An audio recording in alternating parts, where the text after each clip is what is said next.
Dun, dun, dun, dun, dun, dun. Ding, ding, ding, ding, down, down, down. Oh, what's up? Didn't see you there. There was a guy that we were building funnels for once, and he was like, actually, I don't know if I can. Never mind. This is seen by like thousands of people now. Okay, never mind. Moving on. Uh, what's up?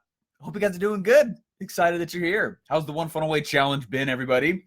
I apologize that I was not live the last few days. I took a vacation, which is something I've not really done in a very long time. So that was cool. It was hard, actually, to take a vacation and actually stop my head, and I ended up working anyways. Oh man, what's up, guys? Can you guys hear me? You guys hear me all right? You guys see me? I was resetting up my mic settings here real fast, just making sure everyone's good. We're good to go. And then we've got everyone on board here. I got some cool stuff to share with you guys today. I'm actually really, really pumped about it. And it's going to be awesome. It has been one of the things that has changed my life the most. You guys hear me, though? Zuckerberg, we got you. Oh, I don't know why I wasn't sharing the comments with me. What's up, Tom? There we go. How's it going? John, how's it going? Sam Path, how's it going? Ed, Martin, Sean. What's up? What's up, guys? All right, cool. Well, I'm excited for today, and I'm excited to walk you guys through this challenge, and particularly the introduction of week number 2. Okay, let's go and let's dive into this. Let's go. Let's go. All right, first time live for me. Sweet. Awesome, awesome. Side note here, it's very funny how many people get offended if it's not live. It's like it's the same content. I'm just here doing it instead. Let's see. What's up? How you guys doing? Nice. Hey, the Michael Ruiz. How's it going? All right, you guys, let's dive into this. Boom! Woo! Welcome back to the One Funnel Away Challenge. Welcome to week number 2, day number 1. Very excited for this. Last week was all about the offer. Now, how many guys now have an offer? How many guys have an offer you've actually gone and created? Let's say it's not done, because it probably isn't. And if you're doing the challenge, you have a few who's that know the how and how to create those things. But how many guys at least have like a stack slide, right? Like you've got an offer, and you're like, hey, I want to have this in it, that in it, that in it, and you're having people create the what's what of it, right? How many guys are actually doing this? Did you boom? I did boom. Let's see, 2:30 a.m. in Australia. Sweet. Christopher, how's it going? How many guys have an actual offer that you guys are starting to do that? It sucks because there's like a lag time on the internet. How cool would it be if you guys were like in a room with me for a month and we just did that way? That'd be actually really fun. Yeah, cool, Ron. Okay, awesome. Hey, last week's all about creating the offer, right? This week is all about sales message. It's really all about storytelling, okay? And what I want to do is help you guys understand that when you guys have an offer, right, that you've gone through and helped put things together on. So if I got an offer right here. I got an offer. It's one thing to have an offer. It's another thing to have the ability to sell it. And one of the issues that I ran into at the beginning of this whole game for me is that I kept thinking that, oh my gosh, like it's all about the product. It's all about the product. It's all about the product. It's all about the product. And it's not. Okay, it's not. You need to have a great product, guys. But like that's not why people buy stuff. And a lot of you guys have taken this challenge before, and many of you have not. And that's very new things that you may have been hearing. So hear me clearly as I say that. Like people do not buy because of the product, right? They justify their buying behaviors with the product, but what causes the buying behavior is the sales message, not the product, okay? So we need the offer, right? One of the reasons we go through the offer first with you in this challenge is so that you have time to create it, because it's only a 30-day challenge, okay? But understand that when I'm actually creating an offer, I don't start at the offer. I actually start at the sales message. Okay, and because I'm trying to figure out what message I can give that causes a buying emotion. And then once I have a buying emotion out of them, then I create an offer that fulfills that buying emotion. Okay, it's way easier to do. There's much less crazy ground.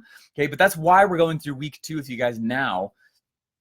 And it's because we need you guys to have already been creating that offer, okay? Now, I will do several things when it's not always what's the sales message, then the offer. Sometimes it is offer, then sales message. Just know that they work together and neither is whole without the other, okay? you make and design sales messages at the same time. That was one of the biggest issues I ran into when I first started building funnels on my own, was I would go and I would build the offer, and then I'd be like, how should I sell it after the whole thing was already built? And because of that, I would get screwed all the time, because I would be like, hey, here's my offer. How should I sell it? That means that it's not really that malleable anymore. Anyways, I'm telling too many things here. Guys, what week number 2 is all about right now is sales message creation. And today specifically is about publishing. Now, I will tell you that when I actually was in San Diego, and I went down memory lane a little bit, and I actually got on one of those electric scooters that's all over cities now. And I rode the very path that I biked down with my luggage over my shoulder like 5 years ago or whatever, whenever that was, 4 years ago. Okay, and totally broke, right? And I stayed in the lobby that last night, because I didn't have enough hotel nights, or in the basement of the hotel, anyways. And anyway, crazy story, right? I remember this very interesting experience, right? So think about this, right? I'm biking on the actual pedal bike to Funnel Hacking Live. As I'm biking over there, I'm having this self-talk, and my self-talk is like, am I going to be qualified to sit in the room? This is Funnel Hacking Live. Like, all these people, oh my gosh, they're going to be crazy. They're going to be so smart. I'm going to be the dumb one in the corner, right? There's a lot of things that, and my wife and I had these like huge conversations about this, because I was so scared about it. I'm going to be the idiot in the corner. No, I'm not. It's going to be fun. You've built funnels in the past. You've already made money for companies. It's going well, right? I'm doing this like ferocious self-talk, because I could tell, you guys know that when like, and a lot of you guys, this event might be this way for you, this challenge right here, but you guys know when something's happening in your life, like this is probably going to change how I look at the rest of my life, right? And I was having one of those moments. I was like, man, I can't explain it, but this is going to change me. Anyways, I'm biking up, and I get to this part in self-talk right as I toss my bike that I rented in a bush, okay, to go register, and then I can go find it later and get back on it. And anyways, as I'm biking up, this is what I said to myself. I said, self, I will do whatever this man tells me to do, but I will never publish. Okay. And that is exactly where my head was. Every time Russell would get on Periscope, which tells you how long ago it was, right? He'd be live, and he'd be like, hey, I got a new thing for you guys. Every one of you should start publishing if you really want to change your life. And I was like, oh man, that's so cool. Russell's so much value. Not doing that. And I'd be like, nope, I'm done. And that's exactly what happened. And I did not publish. And I chose the night. Now, a lot of people ask, what do you mean when you say publish? I don't just mean books. Okay. I mean any kind of like consistent podcast, consistent YouTube videos, consistent. I actually believe Facebook Lives is not anyway, anyway, we'll talk about that in a moment. But what I decided to do is I ended up getting hired by Russell, to be his guy like a week later after having said that. And so my mentality, and no, like, it's funny because the event started, and the very first speech, I walk in and Russell's like, all of you should be publishing. And I was like, that was the very thing I just said I'm not going to go do. No, but I said I'd do anything he said. And I'm like, oh crap, conflict, right? And I went and I started sitting next to him, and this is what he was doing.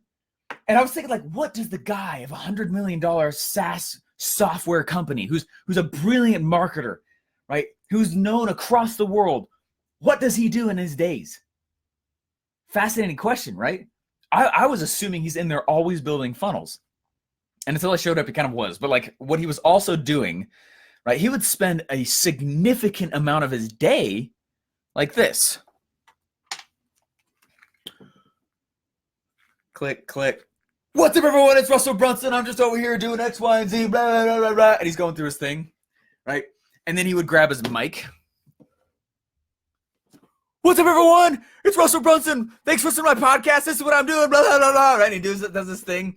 And then he goes over to, like, how messy it is back there. We're finishing some ads. So that's where we tossed everything. It's kind of messy back there now. Anyway. And then he would be on his blog. What's up, everyone? It's Russell Brunson. And I was like, this is crazy. And we were sitting back to back. I could see his face in the reflection of my monitor. And so we're sitting back to back. And I was like, this is strange behavior. I did not think that this is what he'd be doing. He's actually, And what was interesting is as the next 3 months went by, what ended up happening is my false beliefs around publishing started melting. And I started realizing that it's one of the most powerful staples of any business. Communication is one of the most beautiful gifts you have, right? And I'm not trying to get all weird on you, but like, think about this. Okay, think about this. Okay, one of my favorite books is a book by Ryan Holiday. It's called Trust Me, I'm Lying. Fantastic, very fascinating book. In that book, you learn that those who control content control belief, right? Content. Those who control content control belief, which is interesting. Now think about it. It's like back in World War II times, right? World War II times, whole nations were being led astray by crazy propaganda from some psycho leader, right? They're not publishing the truth. And so what do?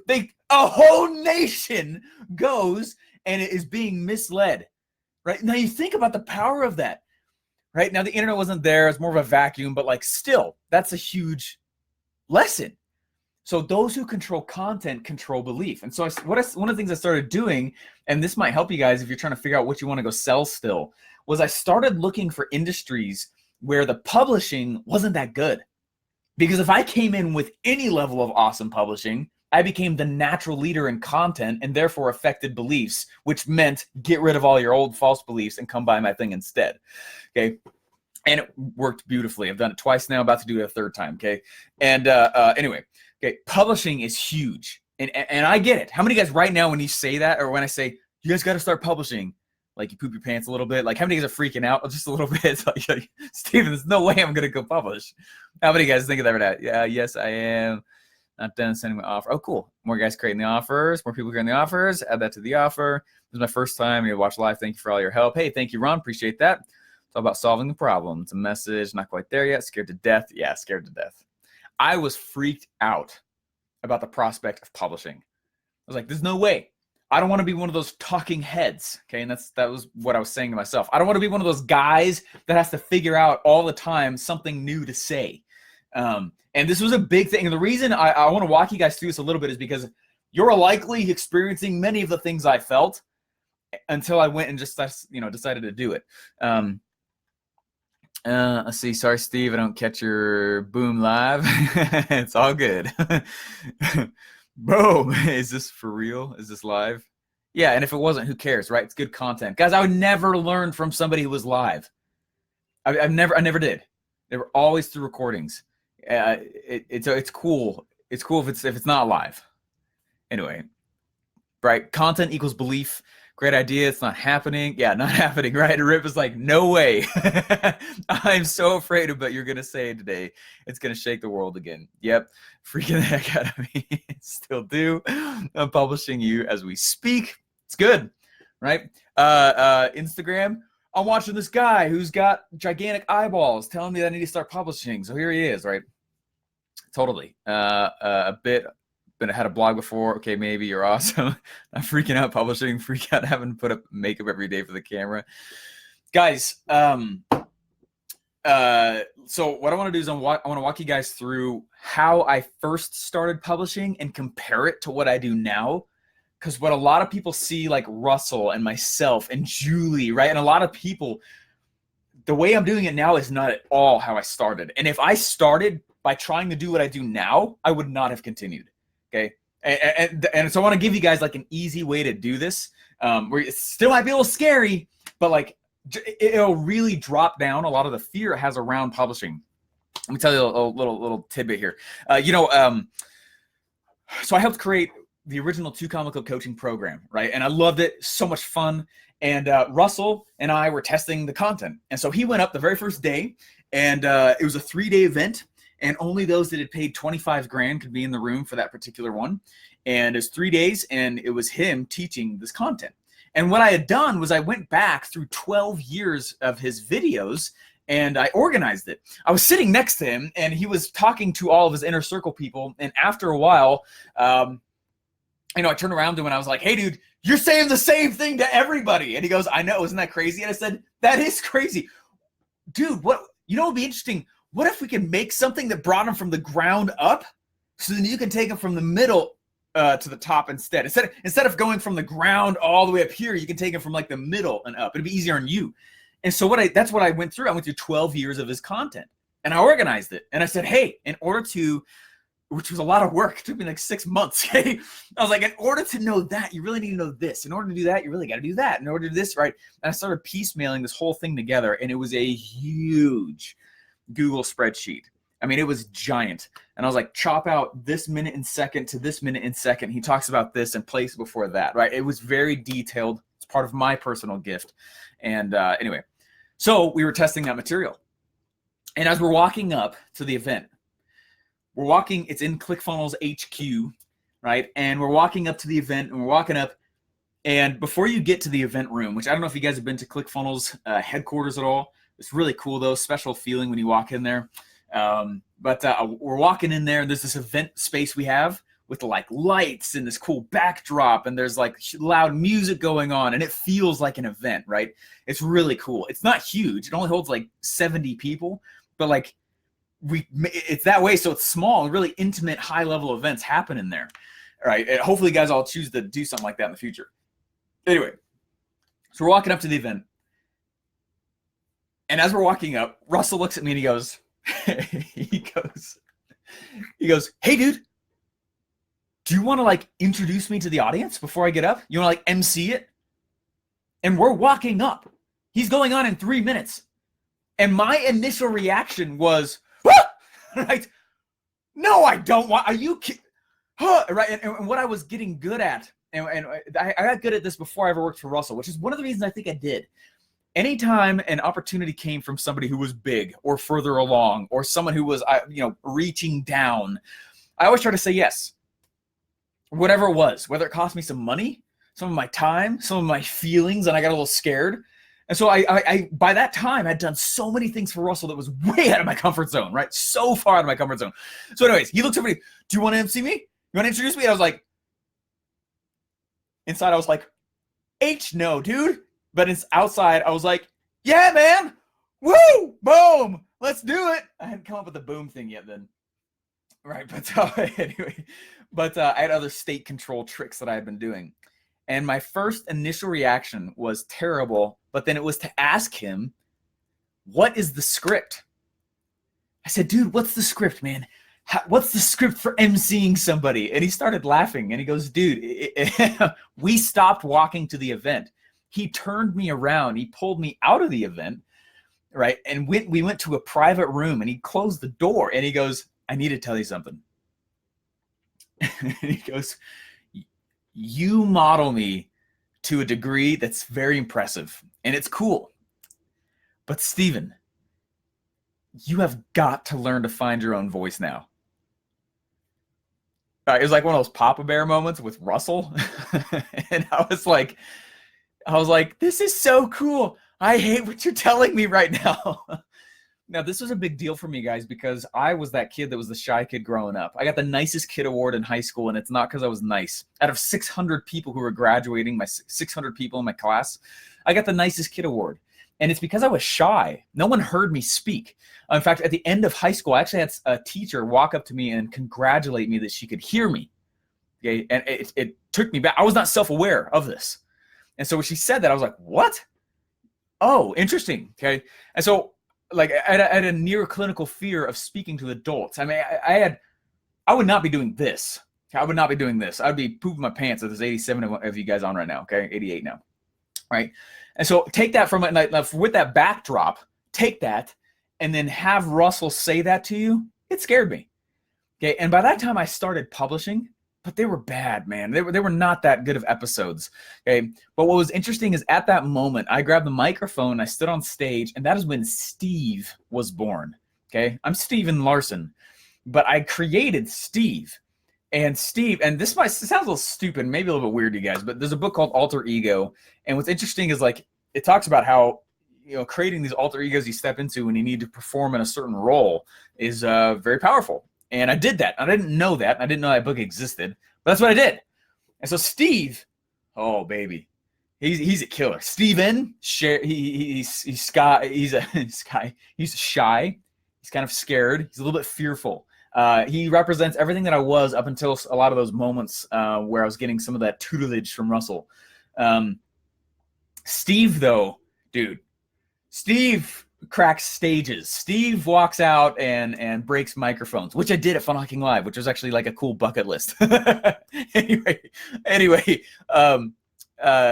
Steve warns Russell that he should get stage insurance every time he walks out. Okay. Now, this is one of the little tricks I've created, and it might sound stupid, but like, it's real. Okay. It's real. There's books on it. I didn't know that when I was doing it. There's books on it though. Okay. And what I did is I created this alter ego where when I am about to go do something that's scaring the living crap out of me, including things like Facebook Lives, or about to launch a new campaign, or about to launch a new funnel, a new product, there's a moment before you go launch where you're like, what if people see it? They're supposed to. Okay. Boop. And then you click it in that moment, right? That's very powerful. It's a big, big moment. It's a huge moment. So anyways, I want you to take a moment after we're done with this and create your alter ego if you're freaked out. It's one of those powerful tricks I could ever hand off to you. Now, I'd already been publishing by that time, but there's a key moment near that time as well for me when it came to publishing. And what happened is I was walking into Russell's office, and I said, "Hey man, what's up? What's up?" And it's a new day, so we're coming into work. And he goes, "How you doing?" I was like, "Good. Have you ever gone back and listened to your first few podcast episodes?" And he goes, "Oh, dude, don't do that." And I was like, "Yeah, I can see why I did that." And I said, I think I'm going to delete like the first 20, 30 episodes. And Russell, who's not a very confrontational guy, looks at me super fast, right? We're in the same room. It was the new office, so I was sitting across from him in a different desk, but the same room. And so I think I'm going to delete some of them. No! And I was like, what? I was freaking out. Right? He goes, "That's how you knew." What did he said? He said, "That's how they knew you were human once." I was like, what? And he goes, "Dude, you can't delete your bad episodes." He said, "What happens is if you," and so I want to tell you guys this very same thing. What happens is if you guys feel like you are disqualified from publishing, if you're like, what am I going to say? I'm not an expert. No one's going to listen to me. He said, what happens is if you feel like you need to be here, right?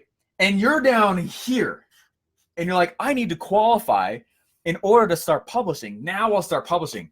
What happens is when you start publishing at that moment, you are way less believable. You are so far less believable because you appear as if you didn't have any struggle. You appear as if you didn't hit any walls from the Epiphany Bridge script. Right? You appear as if everything was rosy and fluffy, and the perfection is actually a repellent. So I'm going to tell you guys right now that where you are right now, you are in one of the greatest gift positions ever in your entire life right now.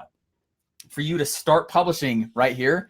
And then the answer is to document your journey. Just document the journey, right? And as you start to go and actually get the thing that you're documenting the journey towards, instead of you starting up here, they're like, "Oh, he's just a rich snob. He's just trying to blah, blah, blah, blah." That doesn't happen. What happens is when you start documenting the journey along the way, the good and the bad. Okay? What happens is people start to celebrate your successes with you. And people are like, "I'm so stoked you're winning. I'm so stoked you're winning." Now, I did not know that this was a very key principle. About 5-6 years ago, I started documenting my yearly financial goal every January 1st. So at the beginning of every New Year's Eve, I would go create a video saying, "Here's how much money I made last year. And I'm telling YouTube this right now because I'm really scared. Here's my financial goal for the next year." And I'm saying it so that my feet is kind of more held to the fire. And I started doing that. You can see my first goal ever was, I think $1,000 a month. And I was in the Army as a shaved head. It's on YouTube. Okay. I do this. And I've done it every single January for the last like 5 years. And you see like my progression as an individual while I do that. Now, because those are there and because the first 30 episodes of my show suck, I am more followable. I am more believable. There's much more affinity for what I do, okay? And people cheer the successes that I've had along the way. And when I first was like, "Hey guys, I don't have a 2 Comma Club award yet," or "Hey guys, I don't have this," or "Hey guys, I haven't made my $1 million yet," but like, right? It gave me a theme for the show. "Hey guys, follow my journey. follow my journey on my, what do I say? I say, follow me on my journey to my first $1 million without taking on any VC funding, debt, or giving away a portion of my company. Only using today's best internet sales funnels, right? That's like my intro. And what it does is it gives people like, oh, snap, like I'm following him along the way. It's the very same reason of like the show Seinfeld, right? It was a joke, right? They didn't know if the show was actually going to happen. It's a show about nothing. But why do you watch it? Because there's an Epiphany Bridge script in every episode with a cliffhanger usually at the end, right? That's what you do, and people follow you along the journey. What happens when people follow you on the journey? You have an audience. What does that mean when you have an audience? You can ask them what they're struggling with and send a product their way for them to buy. Guys, publishing is one of the easiest ways to secure your success in any business ever, not just funnels. Okay? When I see somebody publish or start making an effort to, I'm almost positive they're going to make it eventually. Right? If they don't, they better be really good at ads, or they better be really good at JVs, or have access to a major list, or already have a big list, or something. Okay? Something. We don't actually spend that much money in ads, me personally, but we do well over 6 figures a month, well over. Okay? Because I publish.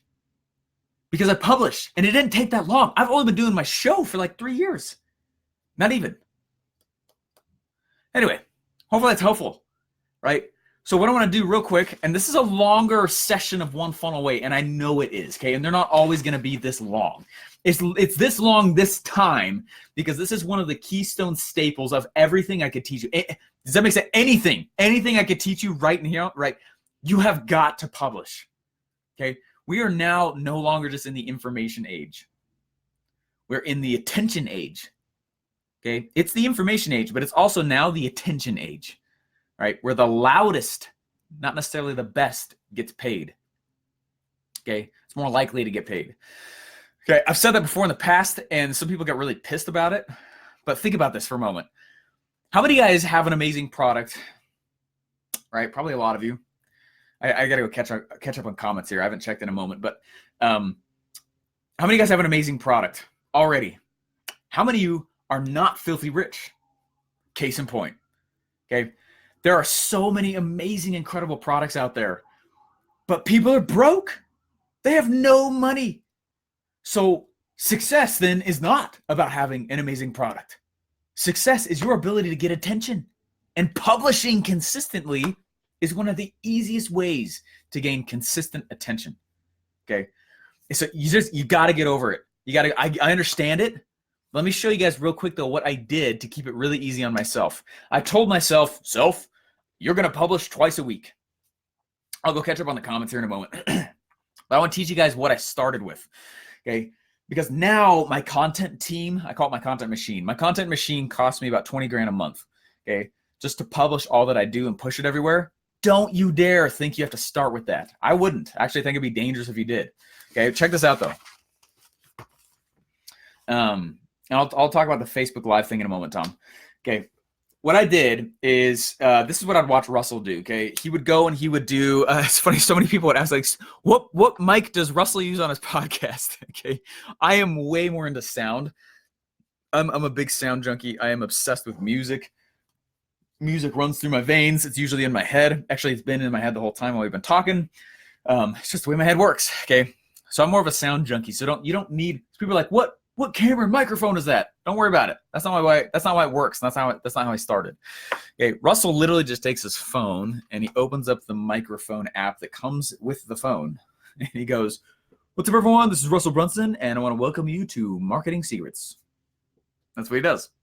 Okay. Hey everyone, my name is Russell Brunson, and if you don't know, I'm the CEO of ClickFunnels, and I'm a freaking awesome bad A mama jamma, and I've changed the world, and you should all give me a lot of money, which you should. Okay. And then what he does when he's done with that, he stops. And all he does is he forwards that audio file to the first stage. Okay. And this is where I learned this model. Check this out. Okay. What's nice about audio, and I'm going to tell you guys this, if I had started with video, Video is way harder than audio. It's way harder because I actually have to entertain the camera, not just use my voice and have inflections that go up and down and be somewhat of an actor. You know what I'm saying? Okay. I would strongly suggest that you choose audio to start with. Now, if you're like, Steven, I want to blog, that's fine. Okay. What I want you to do is choose one of the 3 major pieces that you're going to marry. If you're like, Steven, I love camera, then start with camera. If you're like, Steven, I love blogging, then start with blogging. Okay. If I love audio, then start with audio.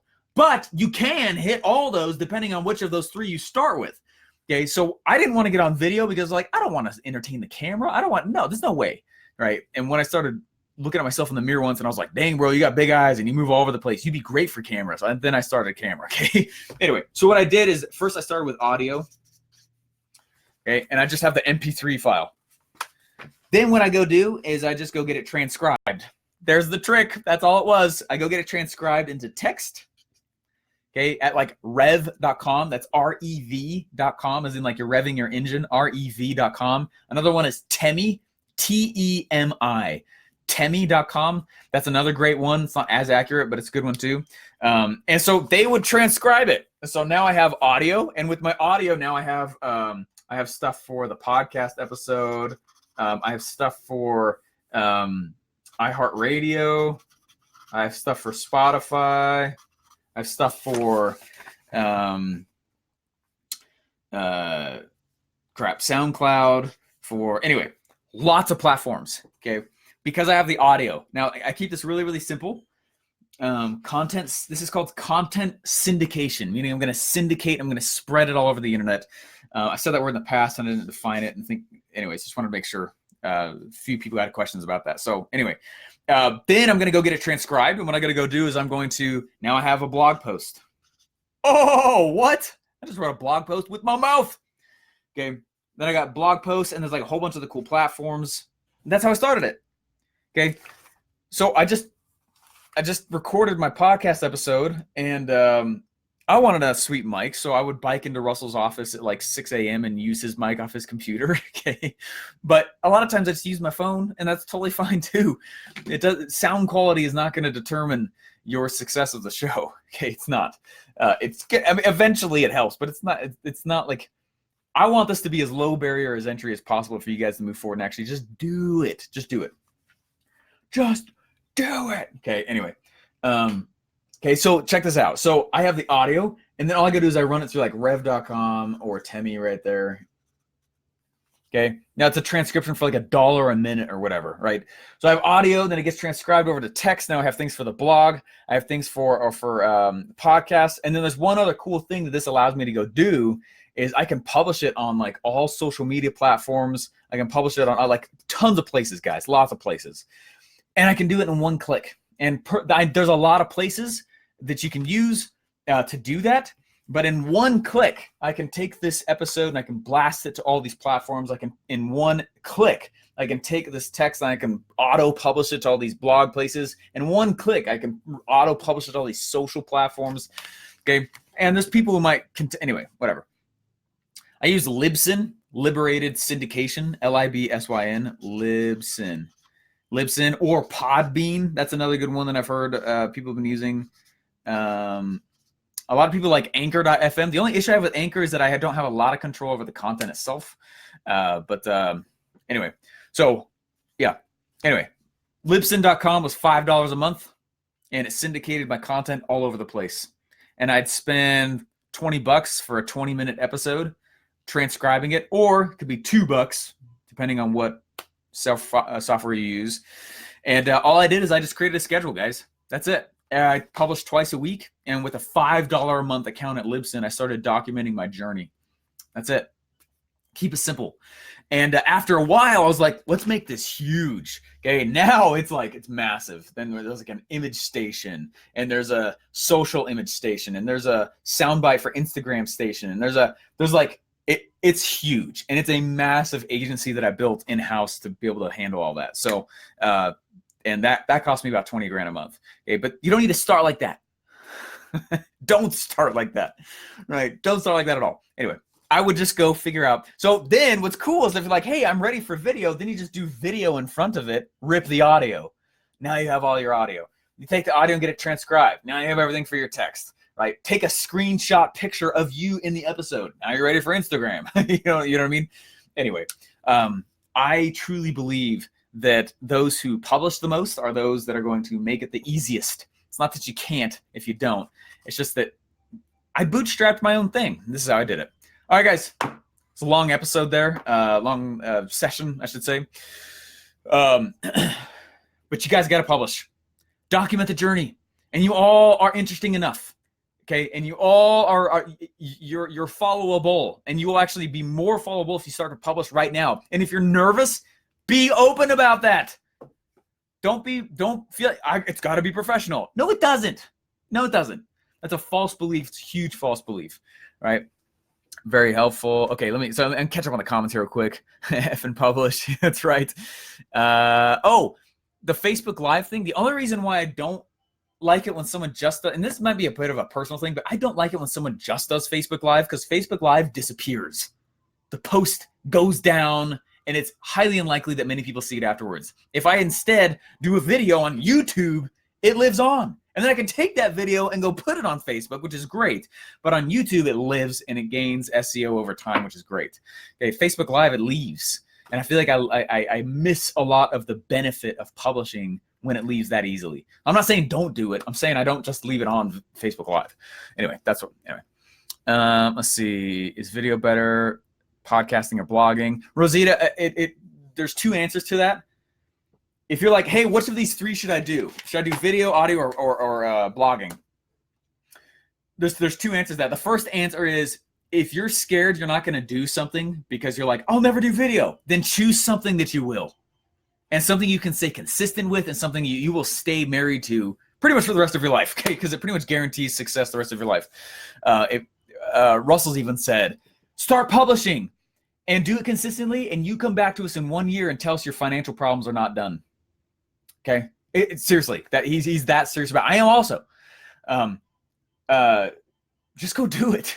Just go do it. Come back in a year and tell me your life's not radically different. Anyway, what if you're publishing every weekday but you're not in front of the right audience? Then I'll just change your audience.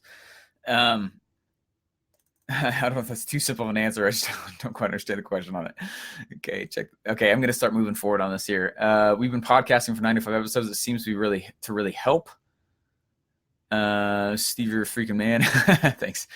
Great impersonation of Russell. You like that? It's so true. I've learned from one thing in the last 8 years of running internet-based businesses that if you have the best products in the world and get nowhere, it's all. Oh, and you can get nowhere. It's all in the marketing. Yeah, 100%. I'll start with my phone. You're very intimidating camera. Yeah, I love the camera, but it's an accent. Accent might be an issue. It also might be an attraction thing for people too, though.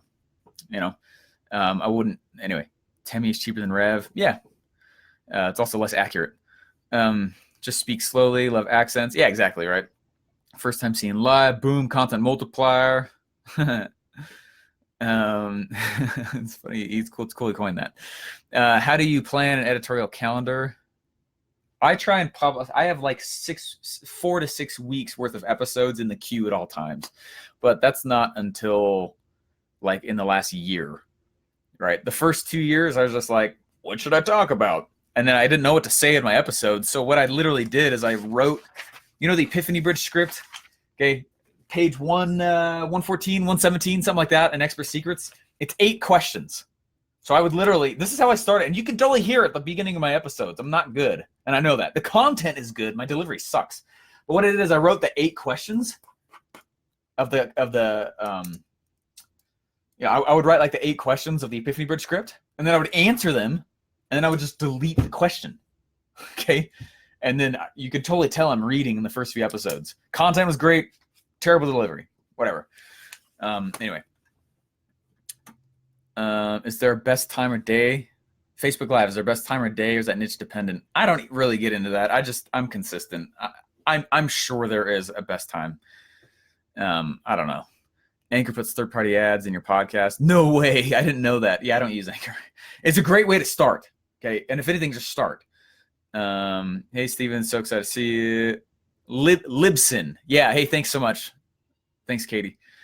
Thanks, Steven. Live, same time every day. No, Facebook Lives are not same time every day. Usually it's like 8:30 a.m. Mountain Time, but I run my own business. Sometimes I can't get on.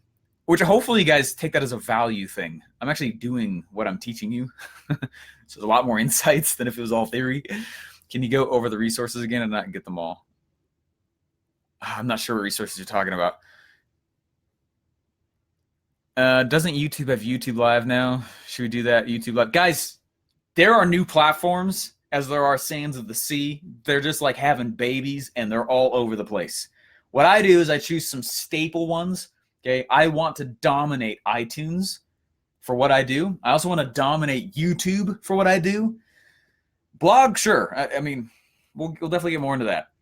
The rest of them, I treat them as appendage platforms. It's not that you shouldn't go do them. Gary Vee's whole strategy is to wait for a new platform to pop up, crush it, so he gets all the traffic, and then he owns most of that platform, right? It's great. It's awesome. But like, that's a full-time job. You understand? Like, he's a media company. You know what I'm saying? So just choose some staple platforms that you're going to go do it on. Should you do this? Should you do that? Yeah, do all of it. Right? But if you're not doing any of it, don't get distracted by the appendage platforms, right? Go dominate just a few of them to get going. You could download Facebook Lives, right? That sounds like a great thing you could Google. What are you saying is after 95 episodes, are we still trying to make it work? Oh, love what you're saying. Yeah, cool. It's incredible how many ways you can repurpose a video. I'm mind blown. Yeah, right? That's one of the greatest things I learned from Russell by watching him, just observing. Right? They repurpose both products and offers as much as they do actual content. Do you do a YouTube Live or just a recording? Both. Yeah, I've done both. Is it okay to be vulnerable? Won't show weaknesses? Yeah. Hey, Rip, that's a great question. You have to understand that when it comes to being vulnerable, one of my good friends is Natalie Hodson, right? And she says, make sure that when you're being vulnerable, that you're publishing the scar and not the wound. Sometimes what'll happen is you'll publish the wound while you're still in the middle of dealing with whatever crap you're going through, and people can sense that, and you can be a little bit like, you can come off a little weird. So publish the scar. It's not that you have to. Don't be a basket case. You know what I'm saying? But I use tons of stories of times when I sucked, right? When I was really bad, and they're great learning things for everybody else when they hear them. But I didn't publish them in the middle of it because, man, I was like all over the place, right? Like, some of you guys might be as well, like, holy crap, this is nuts. I gotta go, and you're going through it in the middle of it. Like, there's something to publishing your fear, but you can also go the other way too much. And people are like, man, he's just a freaking basket case. Everything he says, he's so dramatic. Everything sucks all the time. Like, hey, there's a balance. And you're not being weak either when you talk about, why do you have a trampoline behind you? Because I learned the power of state control. I do both. Facebook Live, my challenge consistency actually is an excellent idea. I have a YouTube channel. Thanks so much. I'm just trying to catch up with comments here real fast. I have zero knowledge about YouTube. Yeah, then don't start there. I didn't start until a little while ago. What's your net worth now? Do live streams same time each day? That sounds like a great thing. You could YouTube or Facebook or Google. I'm not trying to teach you guys the nitty-gritties of every platform. That's a full-time job. Okay, but you guys can go. Now you have enough direction on why we do it. If you only focus on one topic. I make a theme around the show. Yeah. To publish today is to plant seeds for sales to be harvested tomorrow. Yeah, 100%, Jason. Yeah, exactly. How long did it take you to become comfortable with Facebook Live? I don't know. After a while, if you focus on your fear, that's all you think about. So feel the fear. I don't believe in being a robot. We're humans. We're emotional. Feel whatever emotion you're feeling.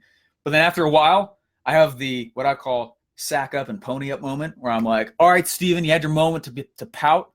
What are you going to do about it? Right? FAQ might be a good place to start for live stream content. Yeah, it's up to you. How do you save your Facebook Live broadcast? You could Google that.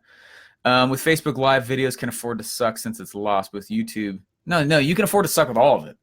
There's not really a standard. We think that in order to be professional, it's got to be perfect.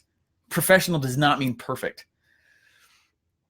Can you be attractive character for more than one niche? It's very hard, Brandon. It's very hard. I recommend just doing the attractive character in business for one thing. It's very challenging. Let's see. My accent is weird. I'm so scared to publish. I bet people will love it because your goal is not to be better in business. Okay? It's not. Better is broke. Better is broke. Your goal is not to be better. Your goal is to be different or new. So if your accent is different, it's a superpower. Okay? If you're like, man, I suck at doing this, it's a superpower, especially online. Can you give us a list of the sources you mentioned for the podcast? No, just go to Libsyn. See everything they publish to. You can record while going to OBS. Content, baby. Yeah, thanks, Steven. Now I truly believe you can do this. Yeah, you totally can do this. How long for live videos, Steve? It's not about length. It's about attention. So if you're boring, and I'm not saying I'm not throwing rocks at you. If you're boring and you know you are, keep it short for a while until you learn how to tell story. The way to unlearn. There's a great book that sat next to me when I sat next to Russell at our old office. And it was called How the World Sees You. I never read it. But on the back cover, I got the main bullet points. And there was one bullet point on there that really changed my outlook on me, on my ability to be an attractive character. And on the back, it said, you don't learn interesting. You unlearn boring.